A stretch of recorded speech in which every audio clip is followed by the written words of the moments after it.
Tight game that they edged as they have been doing this season. They've had a very good season, a very strong side, particularly here. I thought first half was a close affair, but we weren't where we wanted to be. So I made changes for the second half. I thought we were stronger second half, and we're getting to key areas. And that's been a challenge since I've been at the club, finding that last moment, people pass when they could shoot and that sort of thing, and the final cross, the final finish. And we don't find that, so it's very frustrating. It's a tight game that went against us.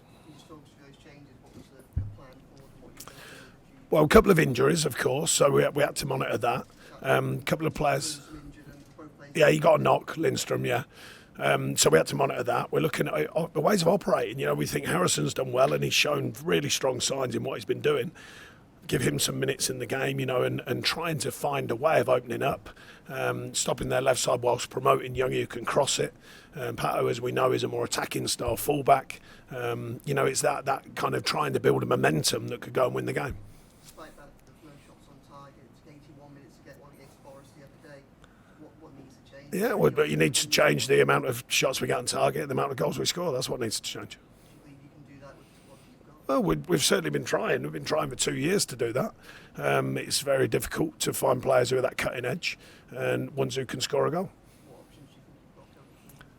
Well, we've got a couple injured now, a couple of centre forwards injured. So Youssef's injured and Brozier will wait and see. We're using the squad that we've got. How concerned are you by the failure to initially to turn forwards into? Well, it's a reality. I've said since I've been at the club. I knew the reality. Well, I didn't actually when I first got here. Let's say the reality shifted significantly, which we've spoken about. But these are the realities. This is a squad. These are the players we've got. This is trying to constantly mould players into a more offensive unit whilst defending properly. What reassurances can you give to fans or the new owners? No reassurances of any kind, because the reality of football managers, every time that whistle blows, no manager can reassure anything. No manager can reassure every result goes your way. So do you very much see this case of the season, the relegation battle? No, I've never said any different than the facts are the facts. At the beginning of the season, there was all this noise about we've had this big window and we can do this and we can do that. The last season in the old lady and all that sort of stuff. And I made it clear. I said, I don't know where that's all come from. I made it clear at the beginning of the season. I made it clear at the end of last season because you were there. And I said, by the way, there is miles to go with this story. Miles to go, and there still is. The new ownership will bring stability. They've made that clear. And over time, they'll build.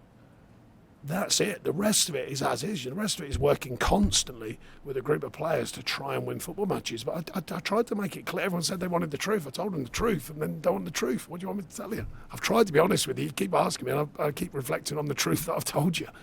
In the end, it took a great volley to beat the goalkeeper who was having a wonderful game. Yeah, I mean, well, to be fair, it's unusually for Jared. He could head it, and I don't really know, his moment to sort of, just sort of, I don't know, it flew over his head. But I think, he's a big lad, Jared, so that was a surprise. But that's the bit of freedom we're talking about.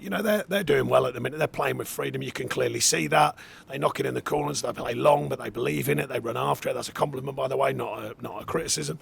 And the lad comes in and just strikes it. There's no other thought than just striking it a goal. He's not overthinking it, and that's what confidence brings. Is that freedom to go and just play, go and play with freedom, hit the ball, feeling in the stadium's positive, and all them things. That's what confidence brings. And the goalkeeper, yet again, Yeah, he made a couple of good saves that he would expect to make. He's a top goalkeeper. Do you find that spell in the second half frustrating or encouraging in terms of you managed to get that, maybe not that last touch, but the touches we got? Well, we've had it so many times, so it's a frustration because, last season we got so many good positions, and we mentioned the other day to the local media that I'm not going to bore you with it now, but how high the XG was, which means you're creating chances. This season slightly lower, but still making chances, and the killer moments change goals. It's simple as that. When goals change games, we all know that, and I say all the time, not just the scoreline, the feeling of a game and the feeling of a performance, and that's what we're looking for. Sean, when you say that you thought this was a close game, I know it was close in scoreline, but do you actually think it was? There felt a degree of predictability perhaps about. No. It was a close in scoreline. I didn't say about the performance. The performance, I thought we were a long way off. I think I made that clear first half, and then I changed that, and I thought we got slightly better. I think I made that clear. I hope I made that clear. I wasn't saying we got radically better.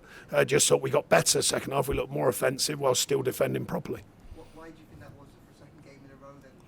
Started? No, I just think the feeling around what we're doing, it goes down again. So therefore, we've got to challenge ourselves to deal with that. And these players have dealt with a lot.